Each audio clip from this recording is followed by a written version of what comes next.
60% vote এ দেশে কোনো সময় কাস্টর হয় নাই। কাস্টর হয়েছিল 2008-এ, যখন যে নির্বাচনে 2008 নির্বাচনে এই দেশে 80% ভোট কাস্টর হয়েছিল। তার পরবর্তী আগের নির্বাচনগুলো, পরের নির্বাচনগুলো আমরা শুনেছি মুরব্বীদের কাছ থেকেও যে এত ভোট এই দেশে কখনোই কাস্টর হয় নাই।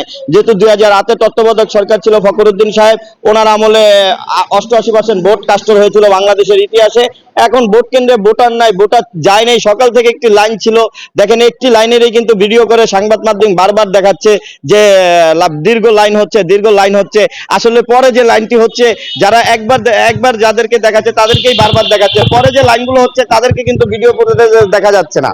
এজন্য আমি বলতে চাই যে প্রথম সারিতে যারা গিয়েছে তাদেরকে ভিডিও করে একটি গ্রহণযোগ্য নির্বাচন দেখানোর জন্য আপনাদের মতো সংবাদকর্মীরাই বিভিন্ন ক্ষেত্রে যে উৎসবমুখী নির্বাচন হচ্ছে, জনগণ আছে ভোট দিতে, এরকম প্রত্যাশা করে যাচ্ছে বিভিন্ন সংবাদ মাধ্যম কর্মীরা। ভাইদের কাছে আমার অনুরোধ থাকবো যে ভাইয়েরা মিথ্যা কোনো প্রচার চালাবেন না, যেটা দেশের স্বার্থে, দেশের মানুষের স্বার্থে, জনগণের স্বার্থে, উন্নয়নের স্বার্থে এবং আমাদের দেশের অর্থনৈতিক স্বার্থে, আমাদের দেশের যুদ্ধের বা যে হামলা না আসে এই স্বার্থে আমরা সত্য কথাগুলো বলবো, সত্যের পথে চলবো। প্রত্যেকটা জনগণ বিপদগ্রস্ত অবস্থায় মানুষকে দেখলে তার পাশে থাকবো, এটাই আমার প্রত্যাশা। পার্থক্যটা শুধু এক জায়গায়, যেমন আওয়ামী লীগের আমলে যে নির্বাচন হয়েছে ওই সময় কোনো জুলাই গণ অভ্যুত্থান হয়নি। এখন যে নির্বাচনটা হচ্ছে সেটা একটা অবক্ষানের মাধ্যমে হয়েছে, ছাত্র জনতার আন্দোলনের ক্ষেত্রে। সাবেক প্রধানমন্ত্রী শেখ হাসিনা উনি ইন্ডিয়া চলে যেতে বাধ্য হয়েছিলেন। কেননা দেখেন, উনি যদি ইন্ডিয়া চলে না যেত, আপনার সন্তান আপনার মায়ের গায়ে হাত দিবেন, আবার মা সন্তানকে মারার হুকুম দিব। এই প্রেক্ষাপটে আমি মনে করি অনেক লোক বলে যে উনি পালিয়ে গেছে, আসলে কিন্তু উনি পালায় নাই।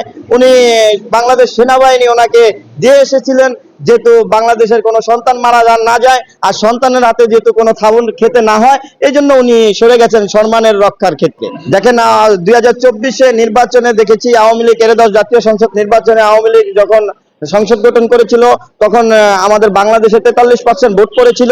এখনো আমরা শুনেছি 42%, 43% ভোট পড়েছে।